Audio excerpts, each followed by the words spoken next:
This week, I just about quit woodworking. No, you did not.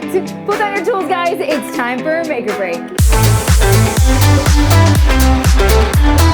Welcome back to Make or Break, guys. I'm Rob. And I'm Sarah. You did not almost quit woodworking. Sure felt like it. You were fine. You know how sometimes you find these plans for a project and you're like, look how easy that's gonna be. Yes. And then like an hour later, you quit woodworking. That's not, oh my God. This is how this went. So yeah, this was another one of those projects that just looks easy. You use a single piece of wood, make a couple cuts, but it's those cuts. If they're not perfect, well, they won't all add up. But of course, Sarah can only attack a project one way, and that's with a pile of optimism, so off we go. We're making stars. They're going to be decorations for our 4th of July party this year, and we're making them with a single 1x4. Our cut list was based on making 3 different stars, each a different size, but the angles would be the same. So after cutting each piece to size, Sarah set out to cut the angles, with the first being 30 degrees. To make consistent cuts, Sarah clamped a block to the fence, which worked pretty well.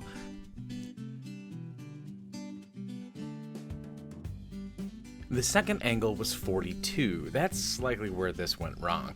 Often angles can vary a bit, but when you're looking to make a completed shape, they have to be perfect. But Sarah went on and made the rest of the cuts, and I came in to help assemble them.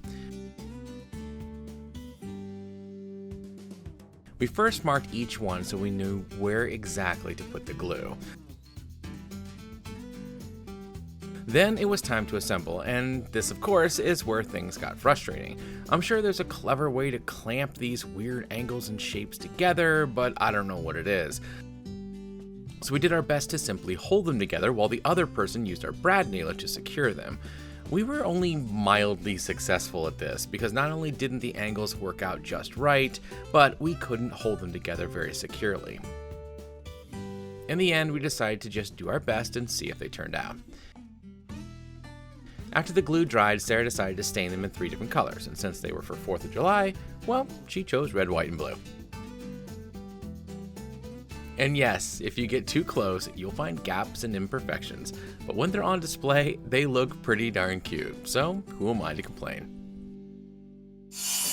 Okay, admit it. Admit what? They're adorable. They turned out really cute and They turned out really cute, and and now that they're done, people keep pointing at them and they think they're amazing. how many orders have we gotten? I don't want to talk about it because I'm not fulfilling the orders. Yeah, neither are my angles and math are not my favorite. Sometimes projects don't go perfectly. Okay, for what it's worth, I think that a lot of these kind of projects, it's assumed that you're not going to have tight joints. You're just going to get them glued together or whatever. They don't need to be perfect. I know, because it just sits on the shelf. I want nice tight joints. Yeah, okay. I want everything to be perfect. And sometimes that's not what the project calls for. But it was still fun. It was fun and they look really kind of cute. I want to thank Heart for sponsoring this episode and reminding us that we can build anything we can imagine if we do it with heart. All right, guys, break's over. Go make something.